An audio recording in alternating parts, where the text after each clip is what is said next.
Thank you. Thanks a lot, Hirat, for your remarks. Let me now invite. Do we have the minister online? Can we hear her now? Sukrit.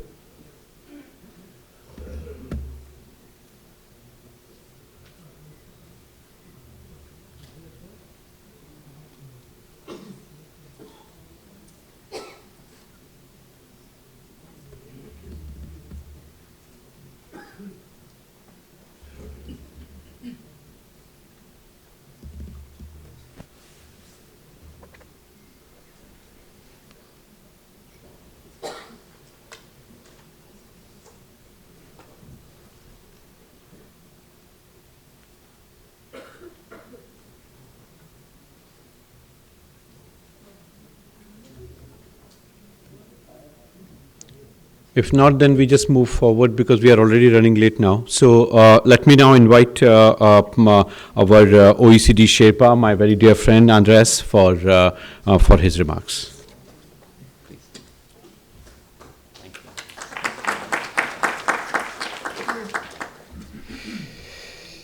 Professor Sachu-Vedi, dear Sachin, Ambassador Thakur, dear Ape, Ambassador Marine, dear Herat, dear Sony, it's a pleasure to be with so many friends here today in Delhi.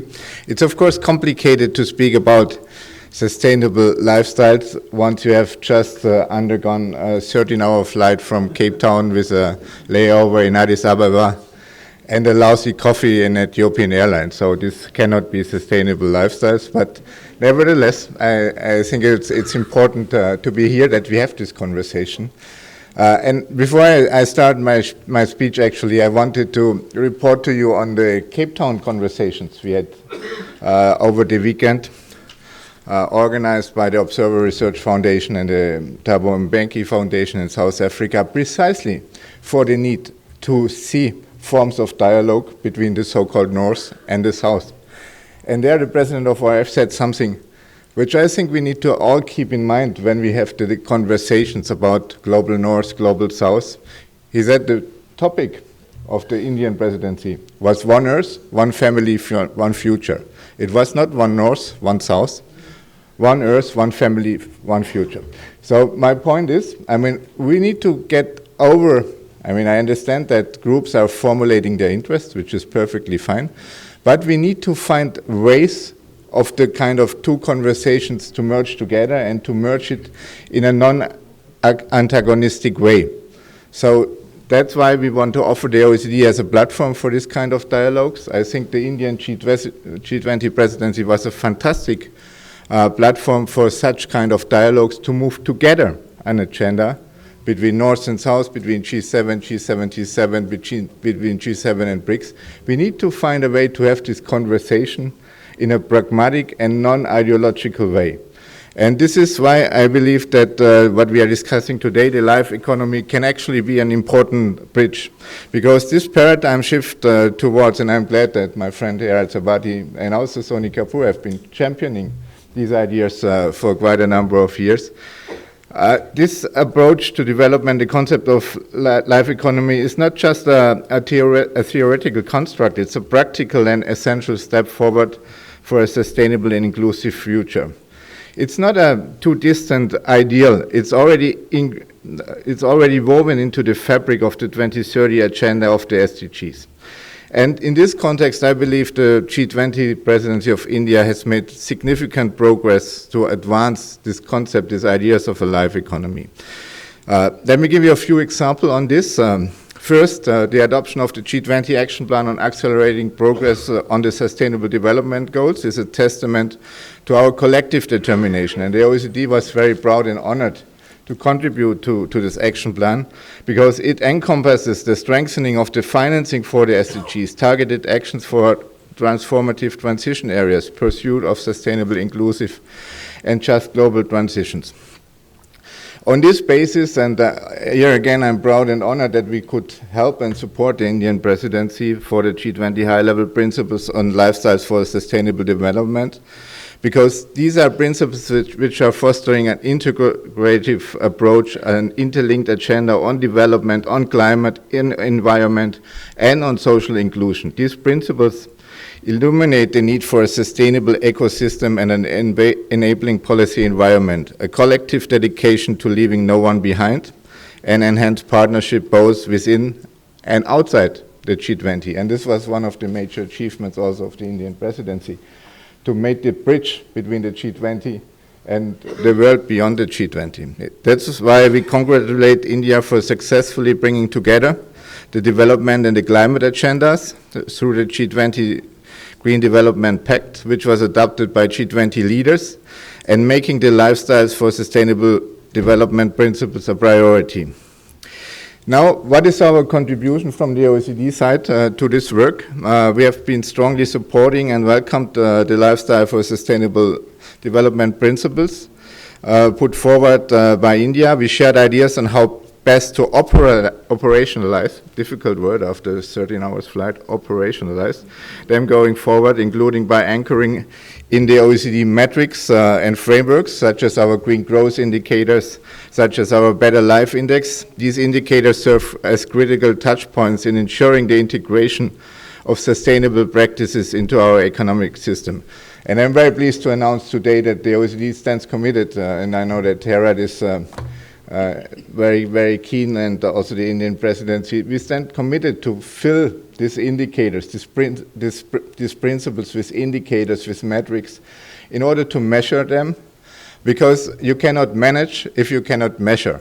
And this is something we at the OECD are doing, and we will do this together with our member, but also with our partner countries. And let me say here, the OECD is undergoing a fundamental change. We are currently in accession conversation with Brazil, Argentina, Peru, Romania, Bulgaria, and Croatia, and Indonesia has just asked for membership in the OECD. We're working intensively with Thailand, with Vietnam, and we have our development center, and Federico Bonaglia will speak to you later about this. So we're kind of no longer the group of only part of representing of North or no rich countries, but it's really a platform for exchange between advanced, emerging, and developing countries. I should also say that the financing agenda is very important in this context of the life principles, of the life economies. We are falling short on SDG financing, we're falling short on climate financing. We are tracking the commitment of advanced economy to deliver 100 billion from advanced economies to developing countries for climate action. We now see that in 2021, this was, we are at $89 billion, so we kind of have still a way to go. Probably the data which we will receive for last year will show that advanced economies are meeting this, but this will not be enough. We need to bring more private capital. We are working as a secretariat for the Paris Finance Summit, and that's why I've also kind of made many interventions in the G20 and G20 Development Minister on the importance of bringing private capital, leverage public money with private money. That's why we have developed together with Indonesia during their presidency the G20 finance, blended finance principles, and this is something we want to continue, suggest to G20, to suggest to international fora that we really move the millions to the trillions here. One final point on the life emphasis. We believe that we need to also go new ways, additional ways, on carbon mitigation in order to achieve climate goals. We have therefore launched our OECD's Inclusive Forum on Carbon Mitigation Approaches, which has been designed to complement existing international climate initiatives. So we're working very closely with UNFCCC to put an economic lens on what we are doing and how efficient we are in kind of reaching our net zero ambitions. We have now 58 members in this group. At the first meeting we had more than 100 countries participating, and now more and more countries are joining, including major emerging economies from Southeast Asia, such as the Philippines, Singapore. We have from Africa, Nigeria, South Africa, Argentina from the G20, and we very much hope, and India has a standing invitation to become one of the next members, because we believe that it's time to have an efficient information sharing on how you meet your net zero ambition in the best economic terms. And it's not just that one group of countries tells another you need to put a price on carbon. There may be different ways to roam in order to achieve this. There is direct carbon pricing, there's indirect carbon pricing. But we have the feeling that beyond UNFCCC and in cooperation with UNFCCC, we need to have a more honest exchange. And this is something we want to also support in the use as a support to the life economy. Final point, life economy particular emphasis the social economy, social enterprises, inclusive business for promoting sustainability and inclusive growth. We have adopted at the OECD a recommendation on social and solidarity economy and social innovation to help countries to support the social economy, including social enterprises, sustainable value change, which is currently adhered by 44 countries. And again, this is very much open. Very happy that we have launched yesterday the Global Alliance on Life Economies Research and Innovation Gallery. So this is something which I was referring to at the beginning, which we are happy and ready to support from the OECD.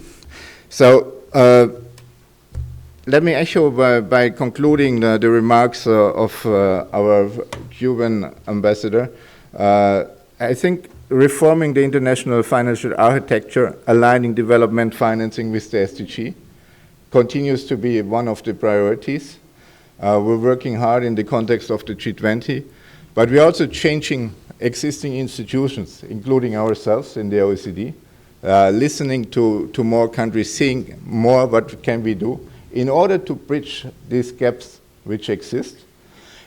In the spirit of the Indian presidency, one Earth, one family, one future, and you can count on the OECD to be a continued actor in that. And I hope, I look not too tired, but it was really important for me to be here with you and look forward to the conversation over the next 48 hours. Thank you very much indeed.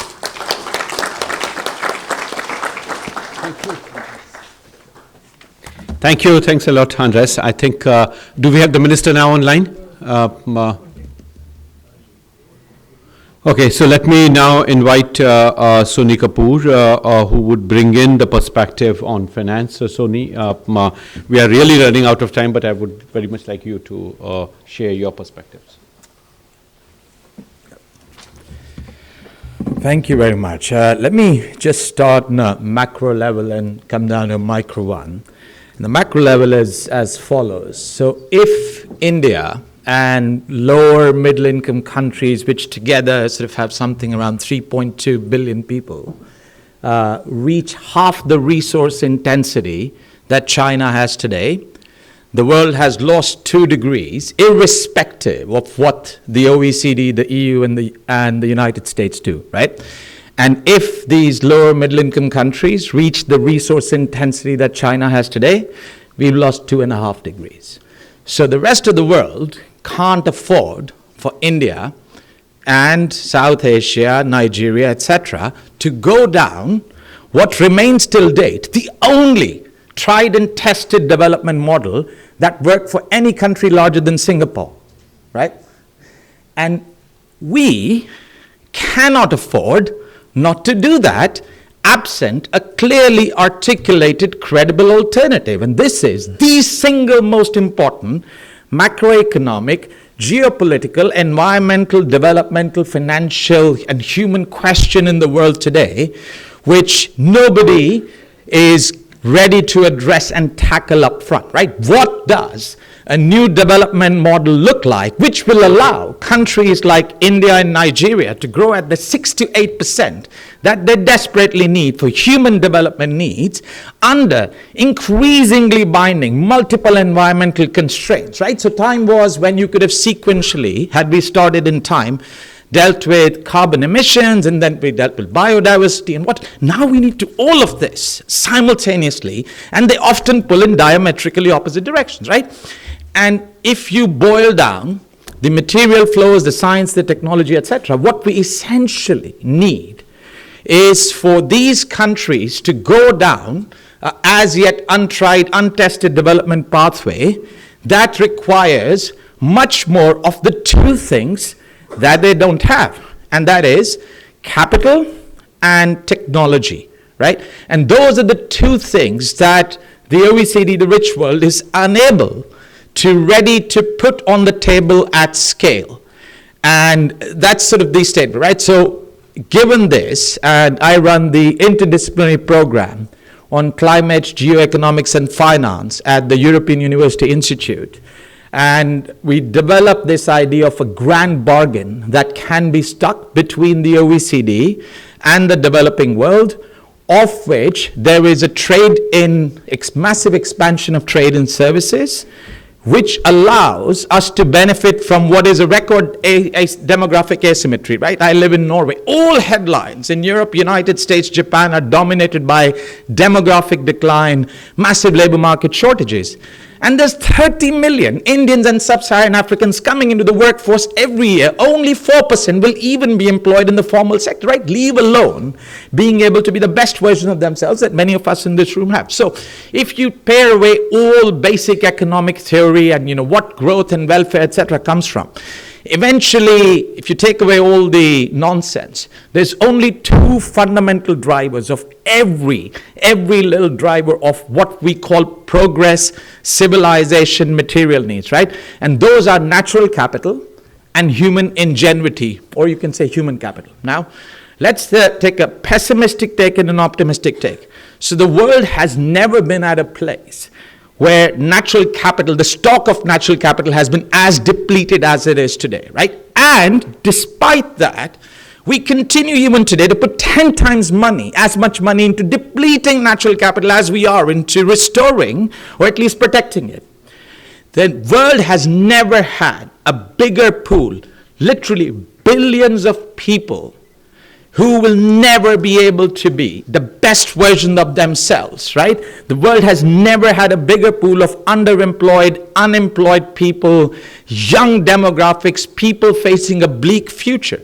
So the two drivers of a plane we are flying, which is natural capital and human capital, if you look at the snapshot of where things are today, it's horrible. It's the worst possible decision making that you could have sort of driven us to get here, right? So that's the pessimistic take.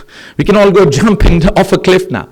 But there's an optimistic take. Now imagine that we were in this situation, this global macroeconomic situation, while we had been trying our best, right? If this was a macroeconomically efficient policy corner to be on, that would be truly, genuinely screwed.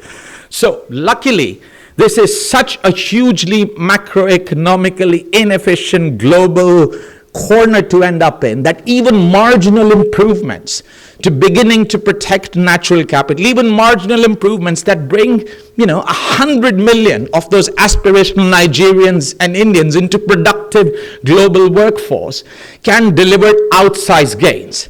And we've done the work and the number crunching at the LSE and at the EUI, it is possible to reconcile growth rates of 6 to 8% with keeping it under 2 degrees while beginning to address biodiversity, land degradation, ocean acidification, and the other planetary boundaries. But for that, we require massive liberalization of cross-border trade in services. We require a mineral compact that allows clean mineral mining in sub-Saharan Africa, Latin America, where the best reserves lie. We require a financial compact, and I'm going to spend a couple of minutes on that. And we require a technological compact. So I sit on the advisory board of a number of venture capital firms, and there's a lot of clean technology being developed in the United States and in the EU. I recently went to meet the one in Sweden. They've been in the news, green steel, right? And I said, what is the plan to deploy at scale in emerging markets? And they didn't have one. For the most part, these firms are thinking they're going to harness greenium. They are going to sell in the premium market, low volume, high margin in Europe, in the United States. And I reminded them, I said, does it matter if the next installation of steel in Sweden is green? No, who the hell cares, right?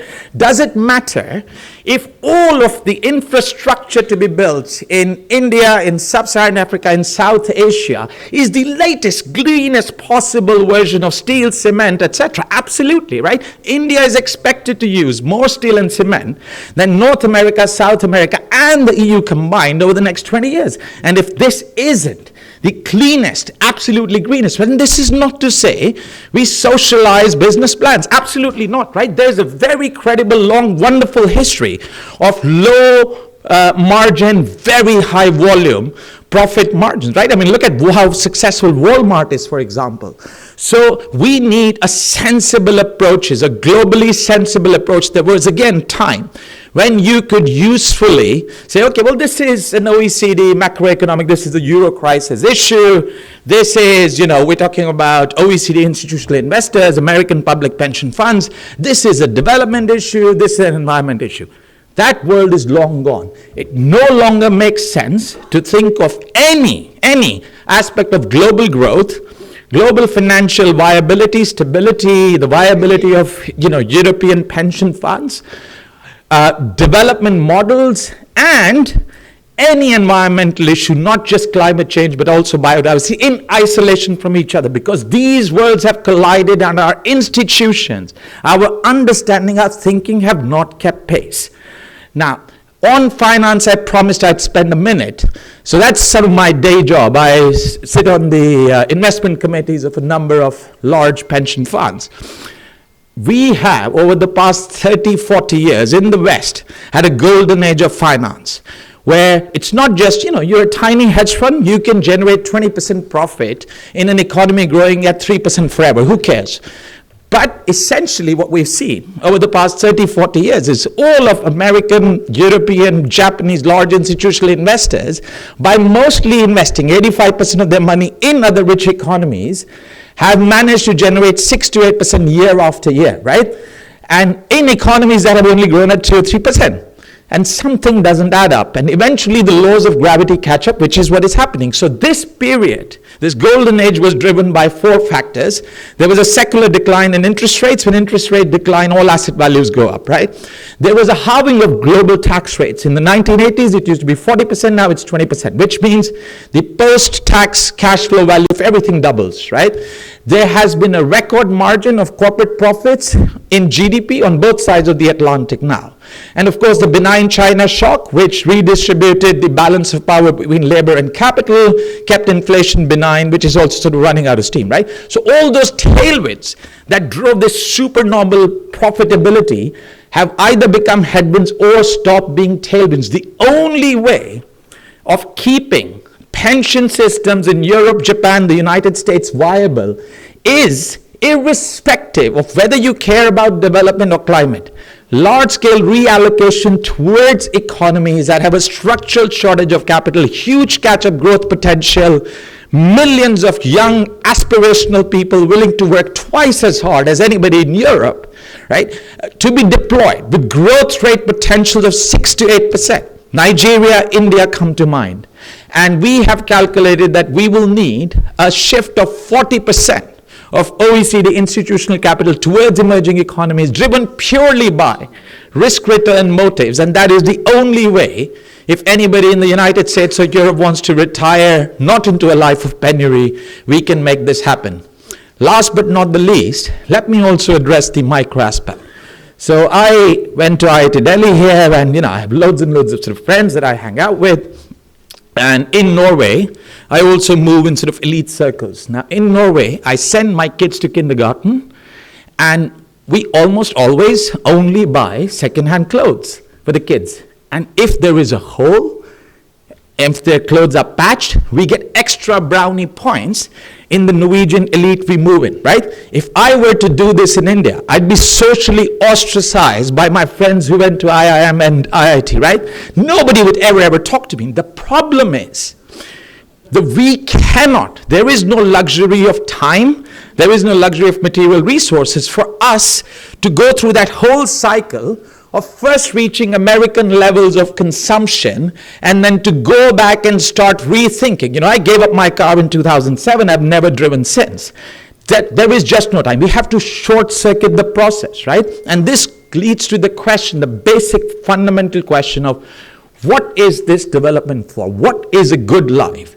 Now, when I was an investment banker, I was very arrogant and quantitatively focused. And I used to, frankly, honestly between friends, look down on sort of softer scales, anthropology and stuff. The older I get, the more I look back at my, naive younger self and think how ridiculous and insane it was. Almost everything worthwhile in life is stuff that you cannot put a value on, right? And that reminds me, I almost never quote someone, but please indulge me, and I have to revisit this Robert Kennedy speech. Even if we act to erase all material poverty, there is another greater task. It is to confront the poverty of satisfaction, purpose, and dignity that affects us all. He said in 1968, right? GDP captures and measures special locks for doors and jails to put away people who break those locks. It captures guns and nuclear weapons and napalm bombs. It captures, however, not the health of our children, the quality of their education, the joy of their play. It measures neither our will nor courage. In short, it measures everything except what makes life worthwhile. He was right then. He's right now. And everything we can do, going back to the number crunching again, on the supply side. I helped set up the EU Circular Economy Program. I did the first blueprint for the EU Green Deal. I'm the father of climate stress testing. I've been involved in all of this. We can do all of this on the supply side. But at the end of the day, if we aspire to contemporary American suburban lifestyles with massive large houses, 2 SUVs, etc., there just isn't enough space in the world. We need to short circuit that. We need to remember, before we develop enough to forget where we are coming from, what is important, what is it that makes life worth living.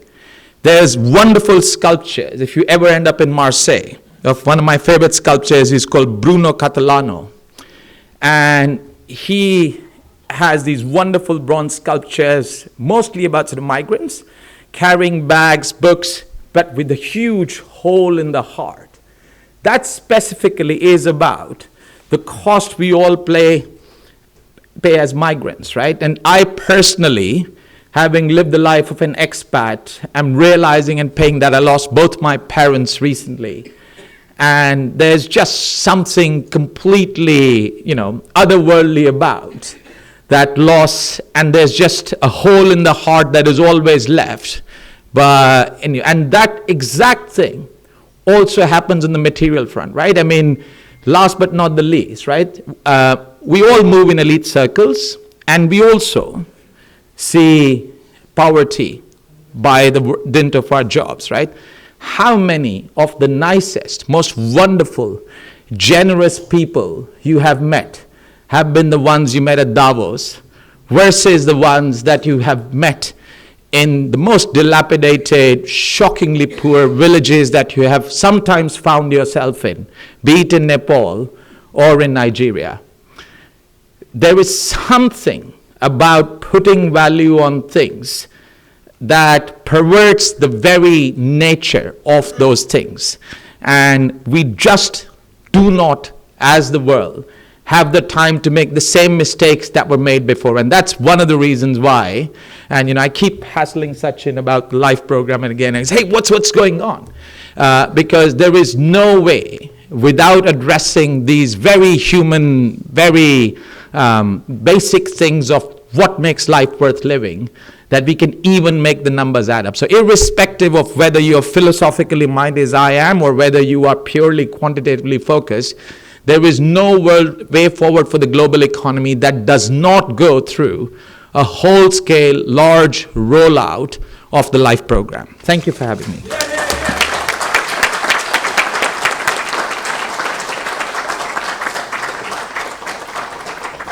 So this is a beautiful connect for the next session. We are already delayed, and I must thank my panel. A big hand for the panel. The next panel is about values and ethics for life economy. So how we bring in the process, both in terms of what Ambassador Abhay Thakur mentioned in terms of high-level principles. How do we turn those principles into action? That's the point, and that the fulcrum would be ethics and value system.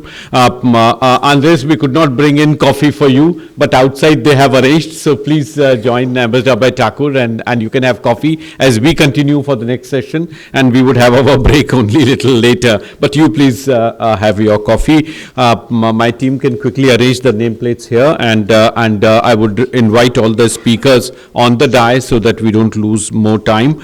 The minister, unfortunately, would join us little later. She has a young baby whom we have bothered in the night, so now she's grappling with that domestic responsibility. So the minister would join us later in the day. We would close this session. I thank all the panelists for being with us, and I invite speakers for the next session, Federico, Mr. Arun Mehra, Professor Alok Chaturvedi is online, but Dr. Khasru is here. Yes, so yeah, please, and Professor Shashi Prabha Kumar, she would I think also join online. So all of you are invited. Please join the dais and we begin. Thank you, sir.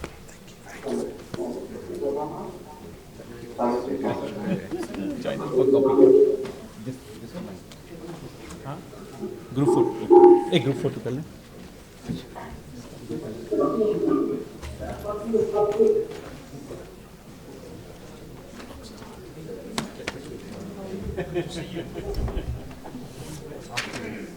going to go down this way.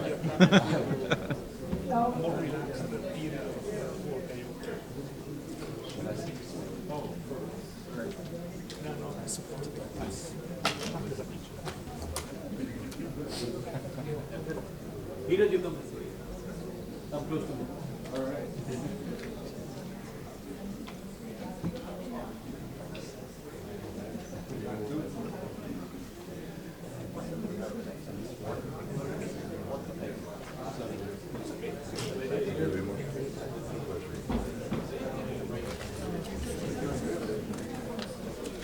उनको copy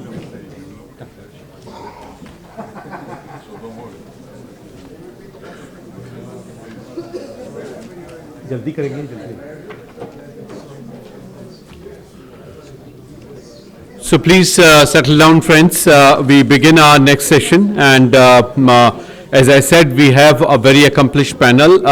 Since online with US, it is Professor Alok Chaturvedi. I would very much request him to take the floor now, because he would have to, this is another very odd hour for our colleagues in that part of the world, but I'm so thankful that they have agreed to join us here.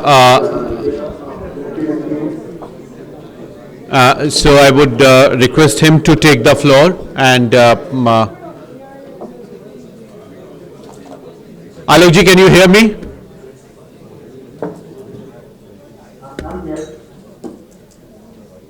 Can you hear me now?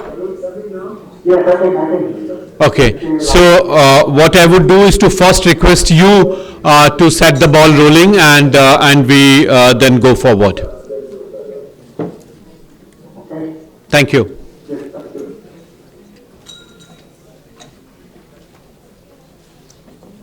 So you can begin now. Yeah, please. Okay, I'm going to share my screen now.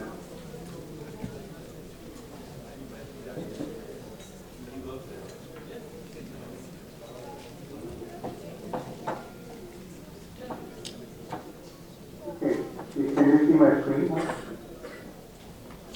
Yes, we can see that. Yeah. Okay, yeah, thank you, Sajid, for inviting me and RIS for this wonderful session.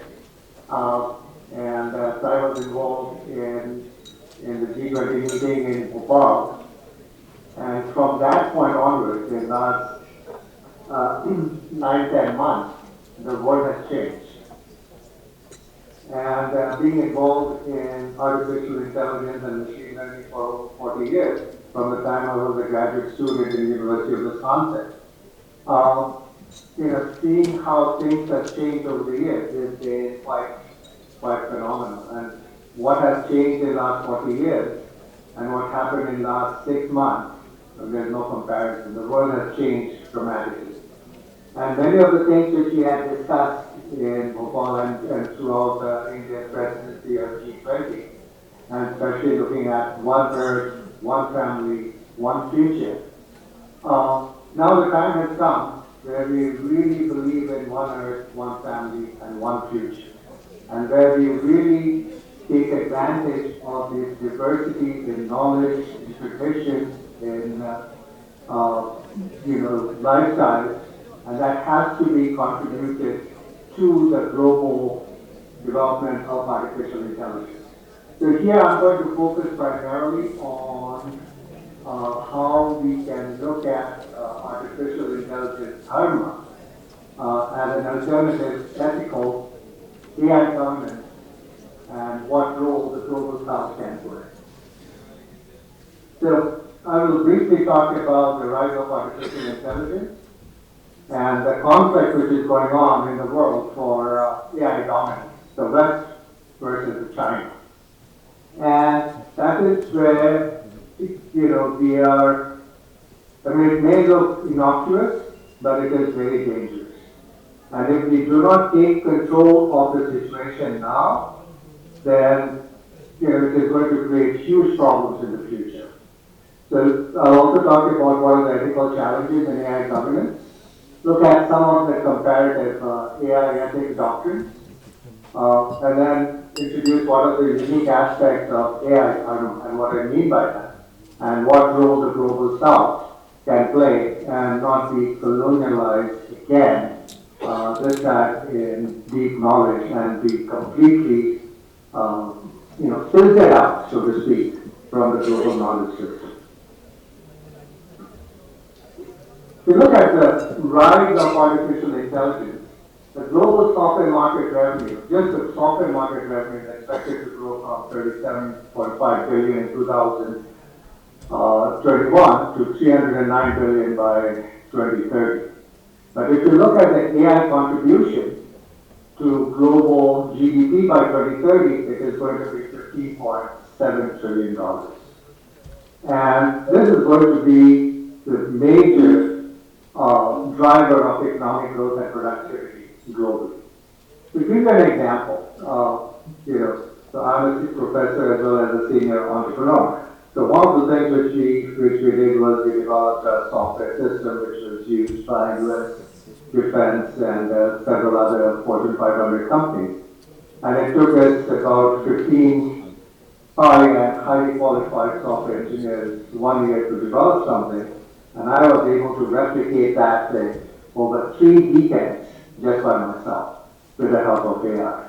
And especially with the new technologies which are coming with multi-agent systems and software assistants, so you just tell it what different assistants need to build. They'll all build those things, you integrate it, and voila, you have a whole code base developed.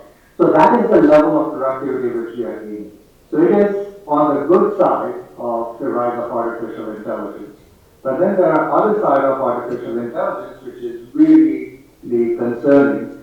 And one of the speakers talked about Sam Altman's saga last weekend, not this current weekend, but the one before that, and all the things that happened. But it is dramatic how things are developing and the speed with which things are developing.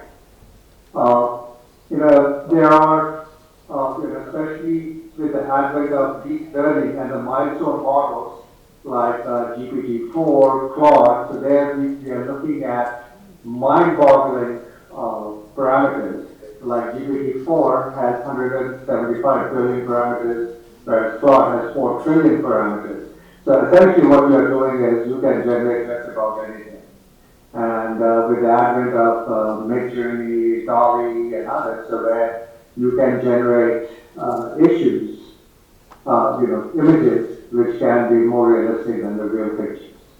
And in fact, recently, Prime Minister Modi, so Honorable Modi ji, he had talked about the deep fake, and it is becoming a real challenge. And so very soon we will lose control of who is actually saying or developing, and what is reality is going to be really blurred. So here are some things which I alluded to earlier, that the West and China, they are really vying for AI domination. And so a huge amount of investments are going in, and people are, the new talent are being developed. So it is really critical to see and identify what roles we want to play. And it is not just that China is trying to dominate or the West is trying to dominate. So there are some real philosophical underpinning in all these efforts. So the West, with all their damn knowledge systems and the domination and most of their ethics coming from Judeo-Christian biblical framework, whereas China, their ethics coming from the collective view and the Marxist view. So much of the knowledge which is being developed and encoded and embedded are done by these philosophical underpinnings.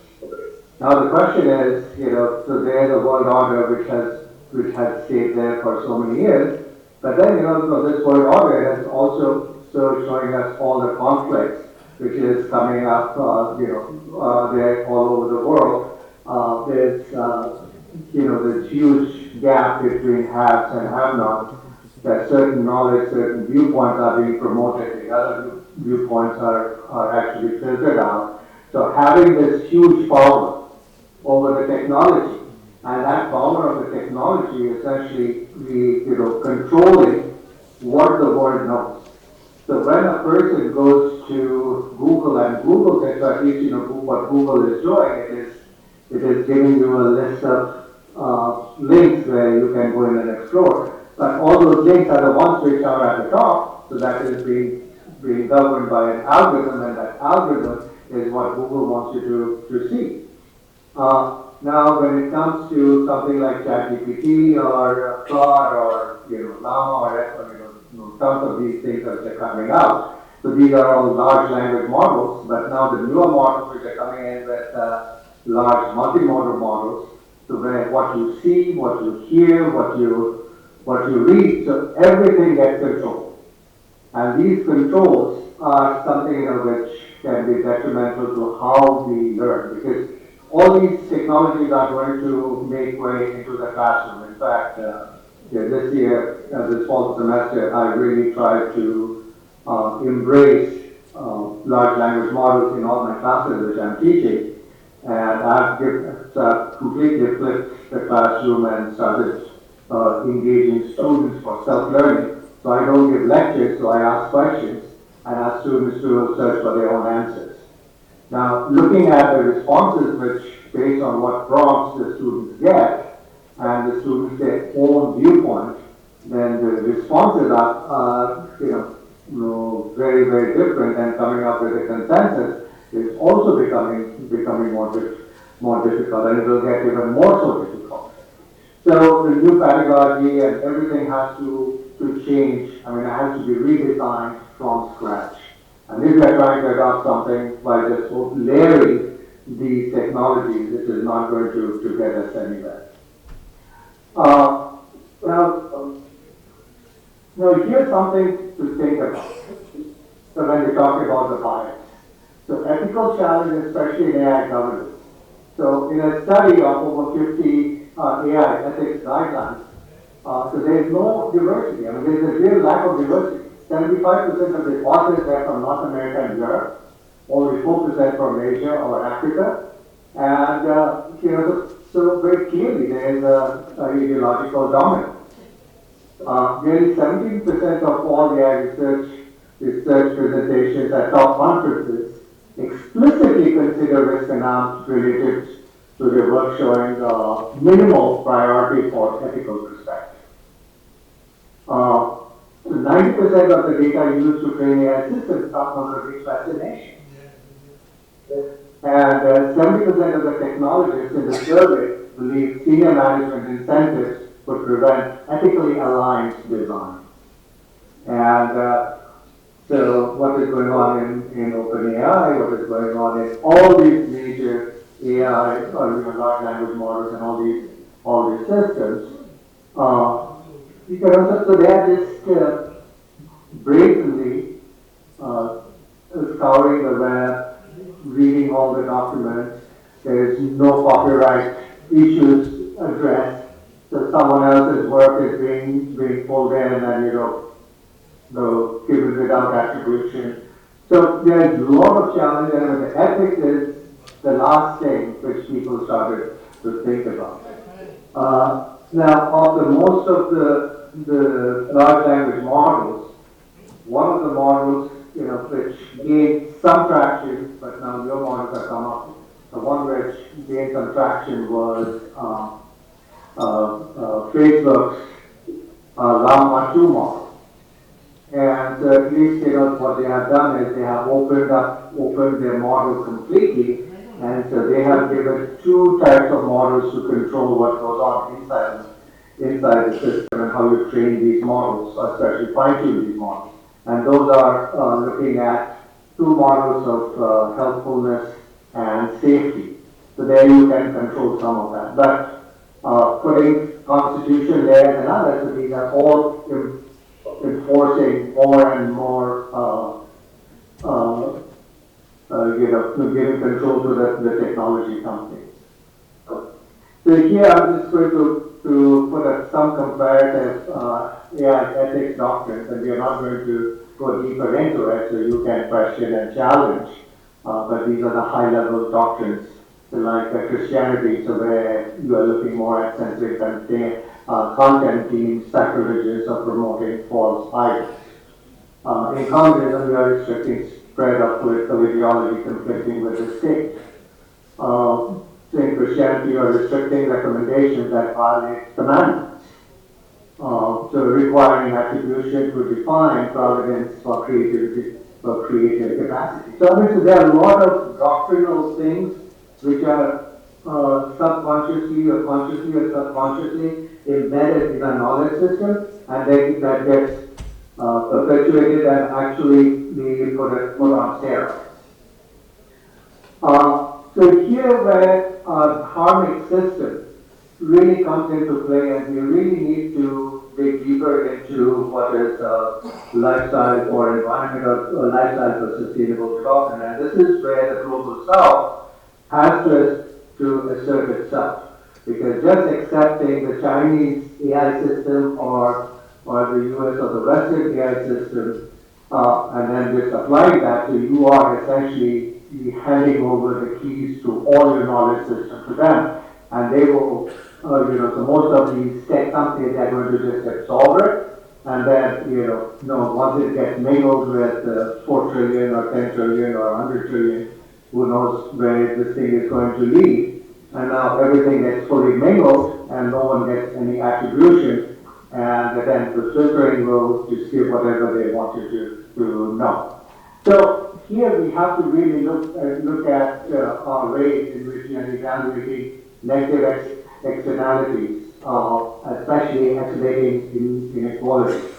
So here the dharmic thing is we really want to remove the inequalities, promoting nonviolence, advocating investigation of existential implications before widespread releases, requiring responsible disclosure and law enforcement cooperation, assessing environmental sustainability impacts of generative models. The amount of energy these guys consume is absolutely mind-boggling. So bringing in these dharmic constructs in our ethical governance doctrine, so that is absolutely important, where we give lots of agencies to the people rather than the big tech companies. So here are some unique aspects of AI dharma, as I call it. So that is harmony with nature and society. So here the principle really extends that ethical consideration of AI beyond human-centric concerns to encompass ecological balance and societal coordination.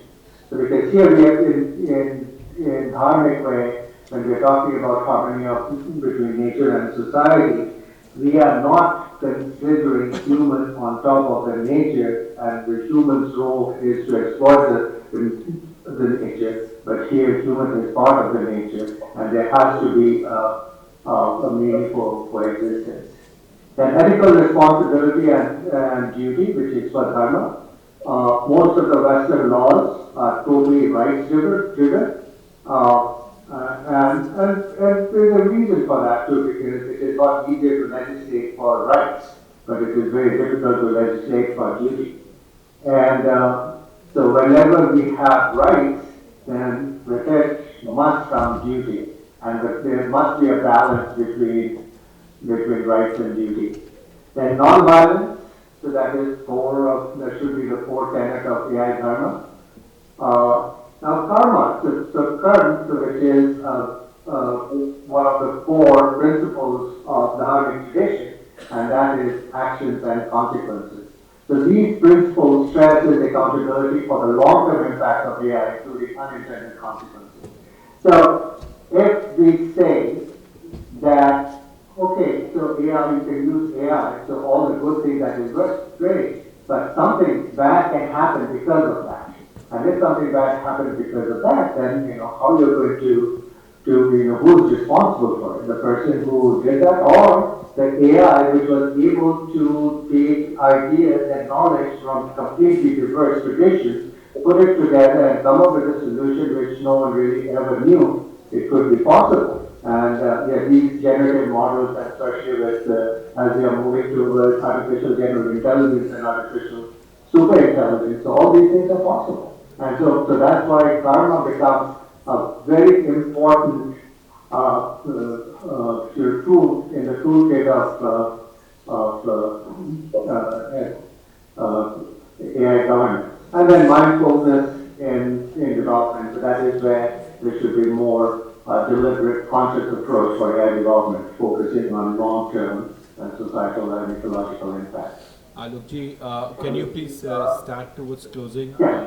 We are running out of time. Yeah. So I'm just going to close that with just looking at what should be the role of global south. So Brazil, China, Ghana, Philippines, they all have established national AI strategies. So regional bodies like African Union has set up a commission to advise member states. So there are some efforts which are going on, but they are too sporadic. But here are some concrete steps which we must really consider. And these are how do we develop a consortia for setting standards and best dharma practices.